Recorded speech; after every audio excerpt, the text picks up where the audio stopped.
Oh, well, evening, everyone. Welcome to another video. And today I'm talking with a podcaster, an author, and a very good friend of mine, Lloyd Ross. And we are talking about how to grow a money tree. So, Lloyd, mate, thanks for being on. What's up, Logan? Mate, it's the least I can do. Easy to be on with you. So you're also an author and a podcaster. So, fellow author, fellow podcaster, right? So, mate, let's just jump in, right? I think we'll probably hear more of your story as we go through this. But what is a money tree? Like, because we hear all this, money doesn't grow on trees, blah, blah. That's what we were taught, the old money mindset that we're taught growing up. But you've written a book about how to grow a money tree. So what do you mean when you talk about that? Well, when you're younger, you do hear money doesn't grow on trees, right? So I was always curious to know what it would be like to have a money tree in the backyard where you can just go and pick dollar bills off this money tree. Like, who wouldn't want that? And so when I was younger, probably about 13, 14 years ago, I realized that investing into shares is actually like planting a money tree. So what happened to me was I bought some shares in a bank, in Westpac Bank, and that was effectively me planting a money tree. And I remember Westpac Bank would send me money in the post. In those days, it was a check. So I felt like whenever I went down and got the mail and opened up my check, I think the first check I got was like $90 from Westpac, from a dividend. And it was just like, wow, it's like I've actually got a money tree. And I don't think people realize that investing is actually like planting a tree. It grows, and then it actually throws off fruit that you can pick up and use to actually go and buy food. So it's, it produces income. So that's really what I mean by a money tree. Assets, investment. And you can also use that fruit to plant more money trees, right? And that's where we I think one of the biggest challenges is, obviously I talked in the description of this video, especially, that you need a seed, you need like a vehicle, but you also need to have some patience, and that can be the biggest struggle for people. And I know you did a post about this the other day, that you invest and then you do nothing, and that is the greatest challenge for people. It's the greatest skill in investing is doing nothing. It doesn't make any sense to people, but it's a bit like when you plant a seed. When you're in school and you went grade 2 or 3 and you plant the seed and it germinates and it grows and you come back to class every day and it's a little bit bigger, and I think that the hardest thing for people to do is just sit there and watch and wait. And so when you take, if we look at a money tree and how it's planted, is you have to start with seed. So you've got to have some savings. And I think that's the very first step. And a lot of people don't. So they've got no seed to plant because they're not very good at saving. So you have to sacrifice and cut costs, increase your income, and all of a sudden you have savings.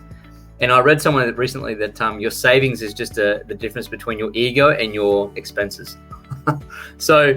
So your savings are there. That's your money tree seed. You go and plant it. You put it into an investment. Let's say it's shares, and then you've got to leave it there, right? Because the shares grow in value, right? Like a tree grows, and then over time it throws off dividends, more fruit. And you can either take that fruit, like what you just said, and reinvest it back in that same money tree and grow it faster, so it becomes a bigger tree, or you can go and plant other money trees. Maybe it's a property tree or it's something else, right?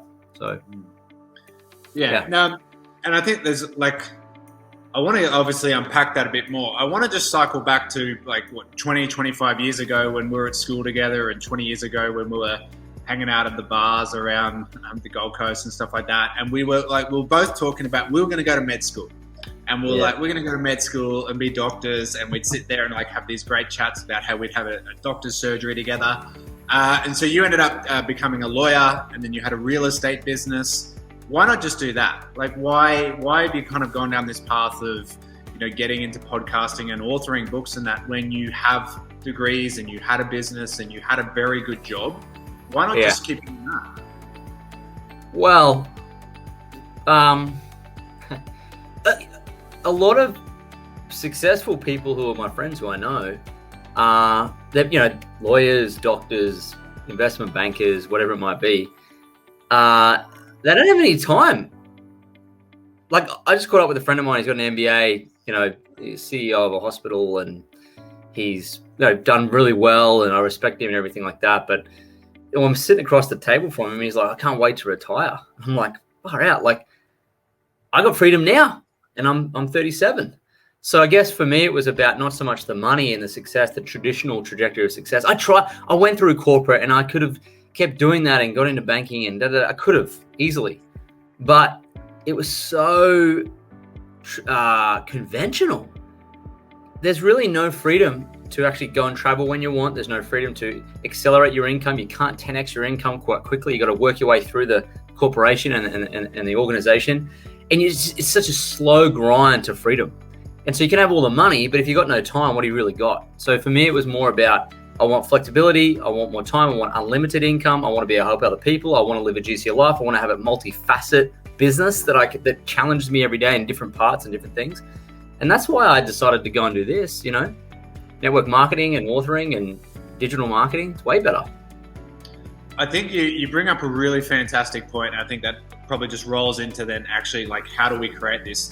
Is I think one of the biggest things we need to understand, and one of the biggest myths around sort of financial freedom, is that the way to get financial freedom is just to earn more money. And so you can get a pay rise, you can do overtime, you can get more degrees and earn more money. But the very simple analogy is most of us start, I was driving forklifts at university for $20, and then I was working professionally for about $200 an hour. But I was certainly not 10 times more financially free. Like, I had so much more financial freedom as a uni student driving a forklift than I did as a professional earning 10 times the income. So do you want to talk about that? Because I think you've sort of started unpacking it, that we can get caught up in freedom means, like, if I want to be financially free, I have to earn more money. Now, obviously having more money helps, but it's one step of the process, right? There's a couple more steps to actually, how do you then turn that extra money into a tree that's going to feed you forever? Yeah. So there are a lot of people that make a lot of money but don't have any money. So earning an income is one thing, but then obviously the more income you earn, you do have to strive for earning more income. Definitely. I think everyone should strive for earning more income, because you're earning more per your hourly rate or whatever it is. But the idea is to get your money working for you. So what you have to do is you have to keep your costs the same or drop your costs and increase your income at the same time. And as that's happening, that's how you create the savings and the seed for your money tree. Then you plant it, and then you're buying income. So let's say, for example, I'm making, $200,000 or $300,000 or $400,000 a year. I'm a high flying lawyer or investment banker, whatever, and my costs are $300,000 or $400,000 a year. Then I'm not actually creating any savings, and I can't buy any assets. But if I'm earning, let's say, $100,000 a year, and my costs are say $25,000 or $30,000 a year, I'm saving $70,000 a year every year. And after say 5 years, I've got say $350,000, and I can invest that into property or shares or whatever it might be, and then that money starts to compound and grow on itself and starts to produce more income. So basically what happens is you take your savings, you buy assets, and you're basically buying income. And when you do that over time, like the compound effect, if you have the patience to keep doing that, sacrifice all the spending of today and save and invest it over time with compound interest, obviously it's going to translate into a very big money tree, and it'll actually produce freedom income to you, where it's just passive every month or every quarter, just dropping income into your bank account.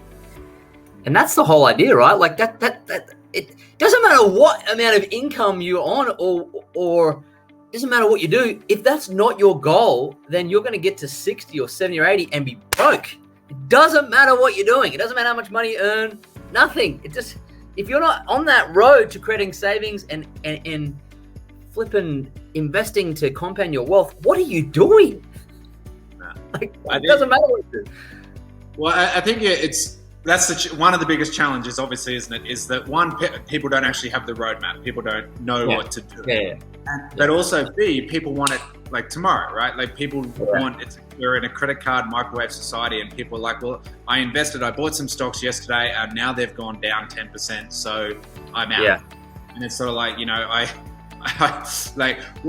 that investment went bad.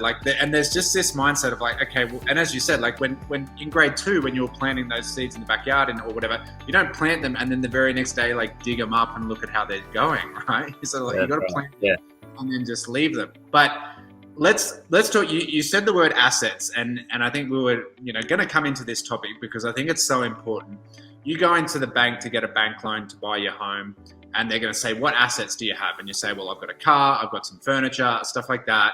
And the bank will be like, yep. And they'll put that on your asset sheets. But cars are not assets, right? Like, unless you drive Uber or something, your car is not an asset because it's not putting money in your pocket every week. It's taking money out of your pocket. So how do you define, like, if you're saying to people, you plan a money tree by buying assets, how do you define an asset versus a liability?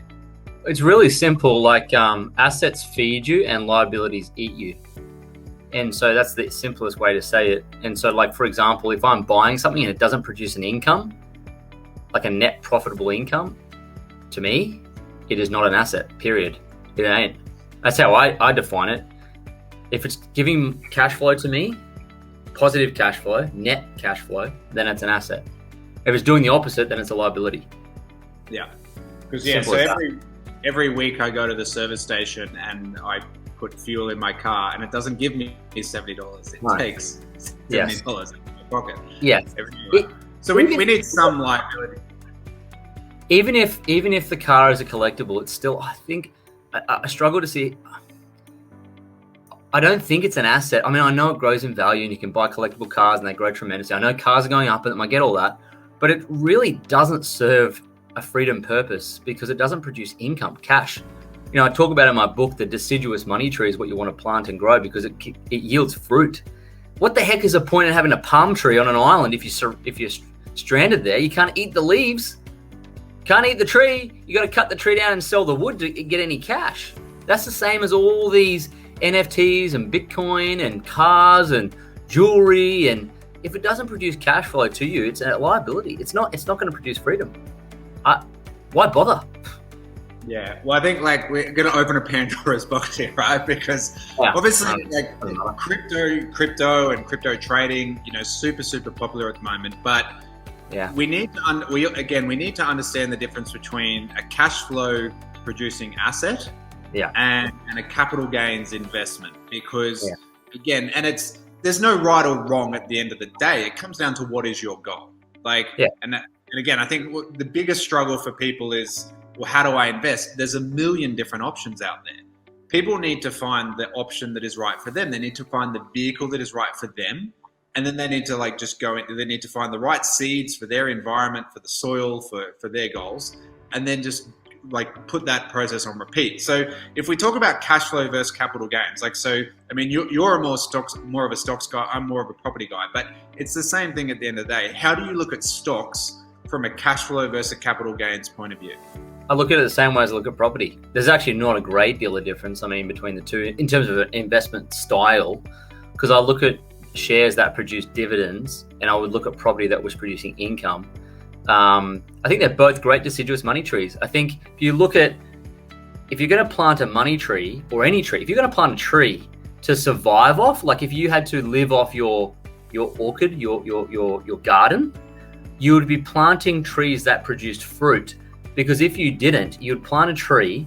So like, for example, if you're a gardener or you're a farmer and you're planting a money tree or a tree that was going to produce fruit, you're basically producing a cash flow asset because it's feeding you. Literally, you can go and pick the fruit off and eat it. Right? You could sit on that farm and live there without working another day because the trees are giving you the actual food.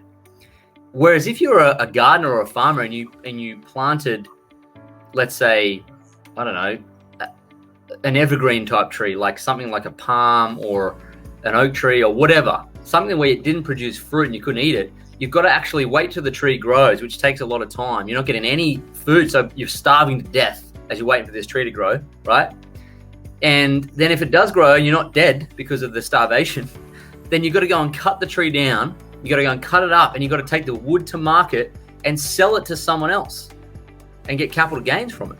So from a freedom standpoint, it only makes sense to go to cash flow assets. Whereas a lot of people bank on the capital gains, which is okay. I mean, you can sell it later and then put it into cash flow assets, but it's really hard to stay patient watching a tree grow when it doesn't feed you. You're like, oh my God, when am I ever going to get a return out of this? And that's why I prefer cash flow assets, because you can be super patient, because you can literally get paid, go and buy groceries for your family with that asset, which is like freedom, flexibility.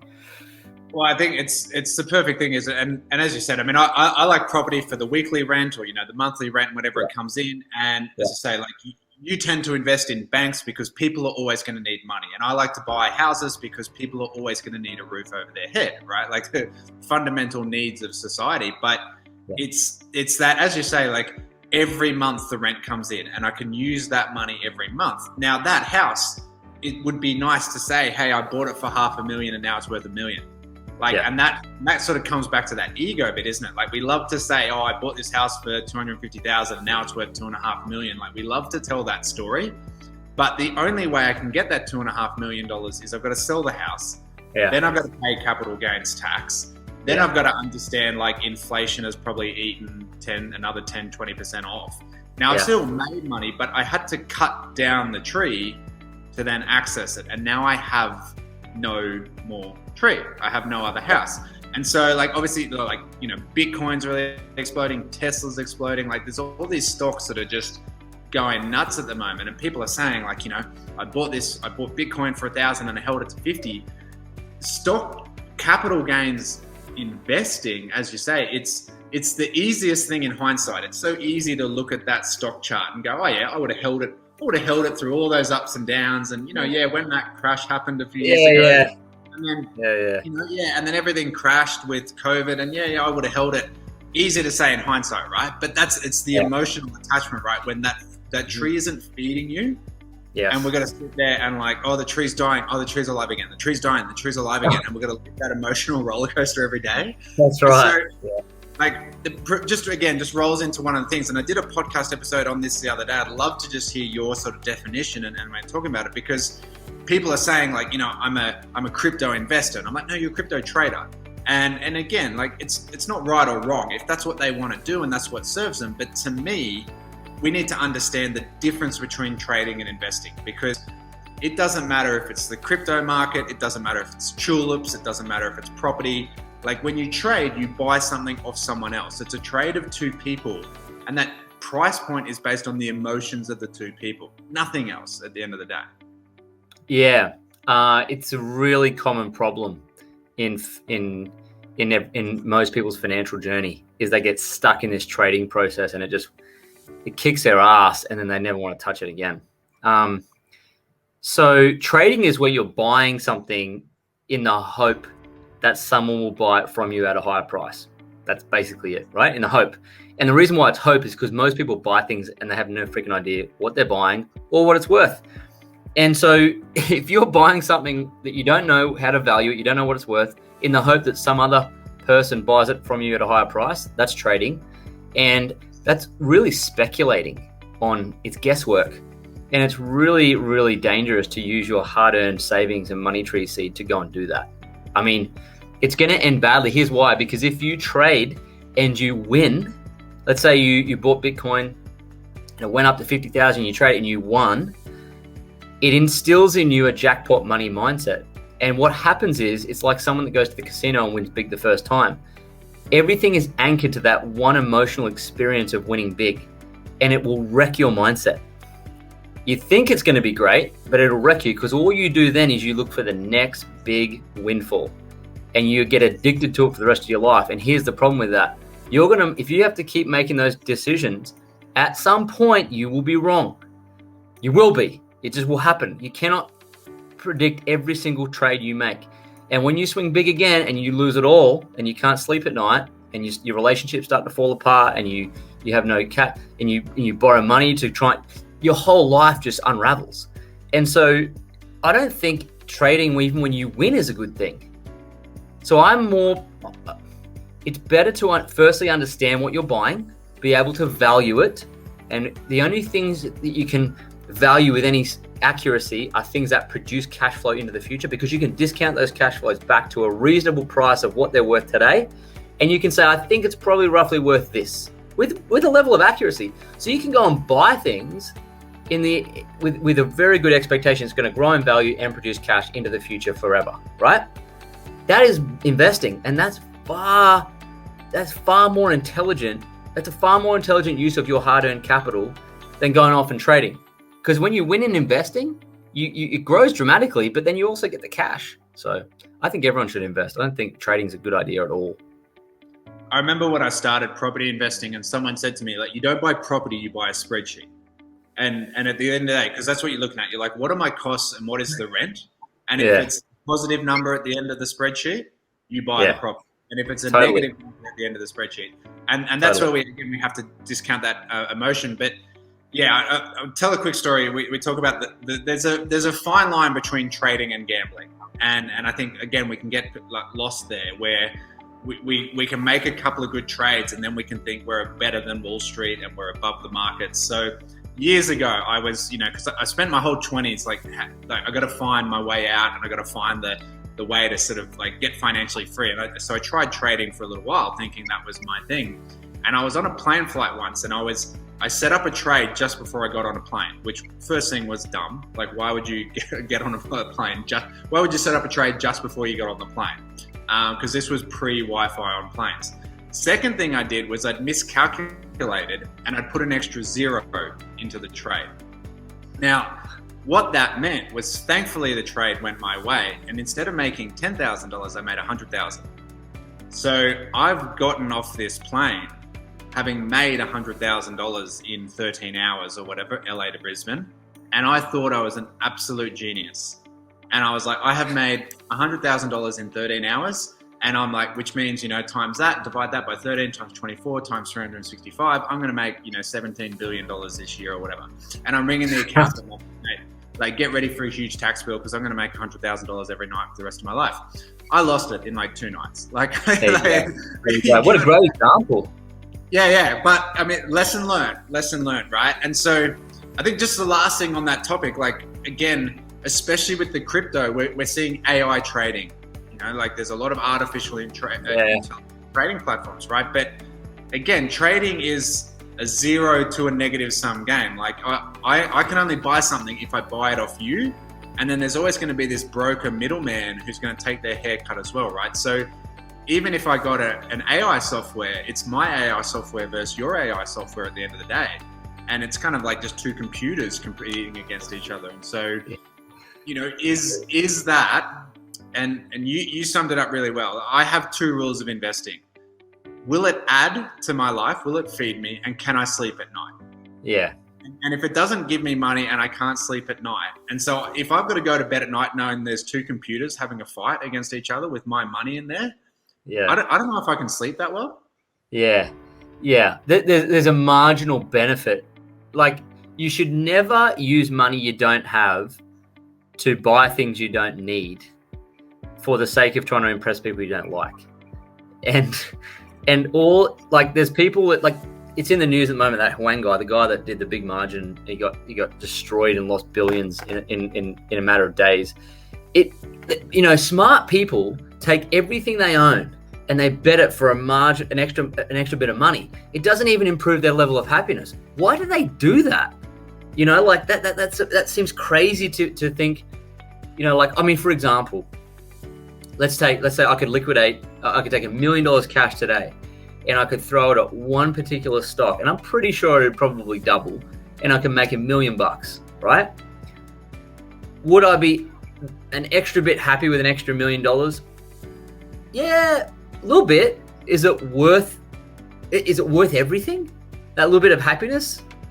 No, it's not. So you have to be careful of the big, swinging your dick you got to be careful of your ego, right? Just to impress your friends.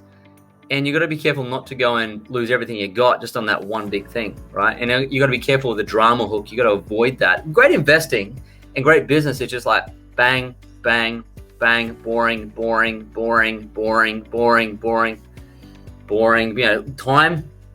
'Warren Buffett made 81 of his $85 billion after the age of 65.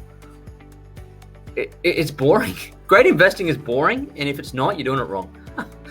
Yeah, well, I mean, I say, it's one of the things I say in my book, of like, if you're investing or trading or, whatever umbrella you're putting it under for excitement, use that money to go ride roller coasters. Just go to a theme park and ride a roller coaster, because we don't want to be putting our money into a position where then our emotions are attached to it. because that's when fear and greed come in. And as we were saying before, like every market, it doesn't matter if it's commodities, gold, forex, crypto, stocks, are driven by the fear and greed of humans buying and selling those things. And I think you said it really well, is that, again, there's that myth of financial freedom. Financial freedom should be fun and exciting. Well, financial freedom, when you've achieved it, allows you to do fun and exciting things. The process is going to be boring. The process to do it, you know, safely, and to do it consistently, and to do it reliably is boring. But knowing that you have a reliable, consistent, stable income that is in your bank every week or every month or every quarter, that then allows you to do whatever you want in your life. That's the exciting part. The exciting part is the outcome. The process does have to be a bit boring, right?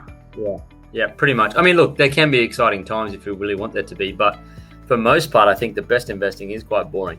But you're right. What a great example. The outcome is fun. The inputs must be relatively boring and predictable. Mate, last question before we jump off. So someone does want to plant a money tree. Someone's like, you know what, I'm trying to get out of the situation I'm in, or I've got $5,000 that's sitting here. What is the very first step that someone should do? Like, you know, like, and it, you know, this is not financial advice, guys. Obviously, like, what is the first step? Yeah. Well, a lot of people don't have jobs, so you should probably get one of those if you don't. I think a lot of people are trying to be financially free without active income. So you got a job, it's paying you. The first step is to understand and cut your expenses. So get your bank statements out and cut your expenses. You've got to cancel your subscriptions and really stop eating out. And you've got to start what you say is plugging those holes in your bucket so the money stops falling out. That has to be the first step, totally, because I think that's the step that people miss, and that's the easiest one to make. You already got money coming in, so go and plug the holes in your bucket and watch the money start to grow, because once you've got savings in your account, you have flexibility. And I think the next step is something that you helped us with 7 years ago. I remember we had a coffee, you sat down, and you said, listen, there's a side hustle that is going to be very profitable. You should look at it. And I was like, okay, let's look at it. And I think so the step 2 is to look at ways to take those savings you have and start an enterprise on the side, as well as your job. While you're at your job, start this second income stream. That's one of the best things you can do with your savings, to set up a side hustle, some side income to amplify your income. And that will, of course, amplify your savings even faster, triple it, quadruple it. And that's what it did for us. And that's what you helped us do. I mean, we wouldn't be millionaires without you doing that. And so getting that second step in place with a vehicle, a side hustle, to amplify your savings will allow you to move to the investor quadrant faster. It'll allow you to plant your money tree faster and grow those trees faster. And then what you obviously do, step 3, is to actually take your amplified savings and, buy an asset that's good quality and keep adding to it over time and be very patient. While everyone around you is buying Range Rovers, don't you do it yet until you're wealthy enough. Yeah, I think, as you say, there's only 2 ways to really grow investments faster. And one is to take unnecessary risk, or 2 is to put more money in. Like put more water and fertilizer and sunlight on the tree. Or you take massive risks. And so or you do it the old-fashioned one and inherit it. Well, number 3, right? So the best way to put more fertilizer and more rain and sunshine into the tree is to have a secondary income stream. And again, like, financial freedom is very exciting, but for 96% of people, financial security, knowing that you're secure, is a huge, huge goal. So financial freedom is a kind of like, end game that everyone says they want, but financial security is massive. And just having that second income stream, as you say, like, to have a second income stream to provide you security and to provide you with extra seeds to plant, or extra, to buy fertilizer to grow that tree faster, the benefits are crazy. You're crazy to ignore the benefits. Yeah, well, I mean, I think people realized pretty quickly during COVID that having one income stream is risky. So we talk about risk in so many other ways. People think risk is all about, like, leveraged positions and certain assets that you buy.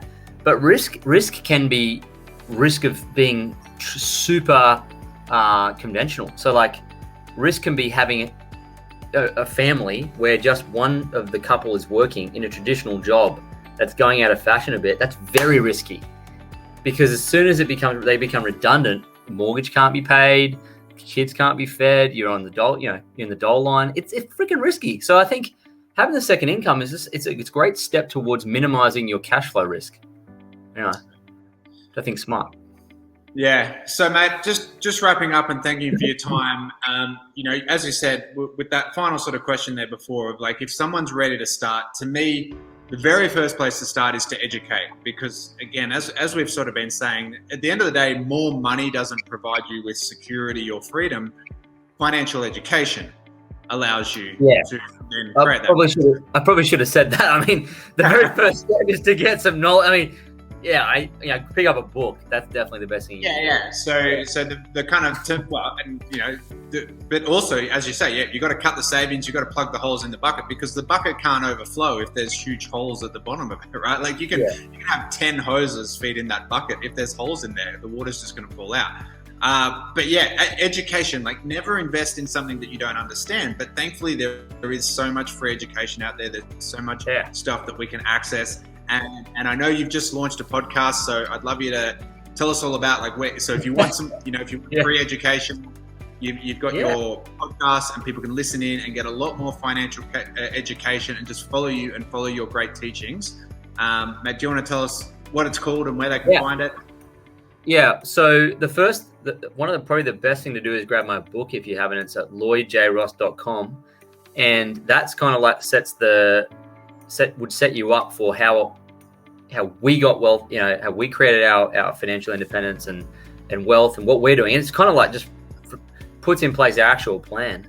And that's a good foundation. But then the podcast, if you go to Money Grows on Trees, it's on Apple Podcasts, it's on Spotify, it's on four main channels. But on there I go and I've got an episode a week dropping, and it's just really like brutally raw and really first-hand experience of what it really takes to actually create financial independence and freedom and flexibility. And we go through all sorts of stuff, but it's only just launched. And if you want some great company on your way to work, whatever it is, jump on there and listen to me. And we got tons of cool stuff coming. Practical, helpful money and entrepreneurship advice and and ideas. So go check it out. Love you to subscribe and leave me a review if you like it. Yeah, I remember reading 7 or 8 years ago, and this is sort of like, the very early stages of Audible books and podcasting, and there was a study done, and I can't remember the exact details, but essentially that the average person spends enough time in their car that they could learn the equivalent of a master's degree in 2.5 years. And so, when we're talking before of like, we might have to cancel the Netflix subscription for a little bit. We might have to cancel the Uber Eats subscription. You might just need to turn the radio off as well. Like if we want to reprogram the mind, and it's sort of that, garbage in, garbage out. If I put garbage food into my mouth, there's going to be garbage. I'm going to have a garbage body. So, the ability these days and the resources and the free information we have where we can plug in a podcast on the car drive and get the equivalent of an MBA, a financial master's, for free. It's a phenomenal world we live in. We couldn't do that when we were younger. Imagine, we couldn't. I mean, we had to pick up old-fashioned books, and we couldn't even have an Amazon. We had to physically go to Angus and Robertson and buy it. If it wasn't there, you couldn't get it. And mate, I was so broke that I had to go to the library. There you go. What's interesting is there's always a cost to every action. There's a cost. There's a benefit and a cost, right? Cost-benefit analysis of every action. So if you're driving, when I was driving to my work, it was about an hour and a half commute one way and then an hour and a half back when I was in corporate. And I would listen to, they weren't podcasts, but they were flipping audiobooks. And so I would listen on the way there. So here's the thing. There's a cost to listening to music on the way to work. The cost is what you don't get to learn for that hour because you're listening to music. So you're choosing to put music in your brain, in your computer, instead of uploading it with knowledge. It's going to help you. I chose knowledge because it was every hour you spend of the day, you're using your hourly rate. So if you're worth, say, $30 or $40 or $50 an hour, if you listen to music for an hour, it's cost you $50 to listen to that music. But if you listen to a podcast or something that's going to fill your brain with stuff where you can actually turn that into $200 an hour or more, then that is a good investment of your $50 an hour for your time. And so you have to decide, there's a cost for everything. What am I actually prepared to actually do with the time I have? And I don't think a lot of people understand opportunity cost well enough. It's probably a good podcast episode to talk about that. But God, every minute of every day, I was listening to things that filled my mind up about money, investing, career, entrepreneurship all the time. And I think that made a huge difference. Well, just while you're talking, I'm thinking back to that, as I said, in my 20s or whatever, and I'm at university, and I wasn't broke. I was just spending all my money on alcohol, but I was also I did have that. But I did have that goal, and I was like, so the $3 that I probably paid in late fees at the library, now, the million times return on investment that has come out of those books. But I know I got into a marathon running phase years ago now, but same thing. And I filled my iPod with like financial books, Audible books, like speeches, people's like Michael Klaus's and stuff like that, like their business education speeches. And I just filled them. And all the people I was training with would laugh at me. They're like, what are you learning about today, kind of stuff. And it was all a bit of a joke that they're listening to music while I'm listening to podcasts and books. But if I'm going to be out for 3 hours just running on a boring straight road, why not use that time well? Why not actually learn something out of that? Yeah, I mean, exactly right. It's called net time, right? Like, learn things while it takes no extra time. So if I'm on the treadmill at the gym, I'm listening to Jim Rohn or whatever it is, and I'm doing things, filling my mind full of stuff while I'm running. It just takes no extra time to do that. I don't think people compound their time well enough. It's laying cakes of things. Like, for example, if I was broke and I needed a job, I would probably get a letterbox drop job. I think they pay about $30 an hour. Not bad. Don't need a lot of skills. And then I would plug in a podcast while I'm doing it, and I'd be walking to get exercise. I'm doing 3 productive things at once. I'm getting paid to learn and getting paid to get healthy. Yeah. It's Angie's like, we got a dog recently, right? And she's like, I love running the dog because that's my 30 minutes to myself. That's my 30-minute run every day. And that's my 30 minutes of podcasting every day as well. Yeah. Mate, we could keep going on. We could keep talking about a lot of stuff. I can see you're about to start a new sentence, but we should probably just wrap up this interview. We'll come back and do another one very soon because I know we could just keep talking about this stuff and keep sharing stories. But mate, thanks a lot for being on. And just a reminder, guys, if you're looking for some really, really great financial education as well, there's Lloyd's podcast and Lloyd's book are another great option that are out there that you can plug into. So check him out, let him know, and leave him a 5-star review if you've gotten value out of him. Otherwise, guys, thanks for being on. And, hopefully we've answered some questions for you, given you a little bit more clarity and given you a roadmap. Thanks, Logs. See you, mate. See ya.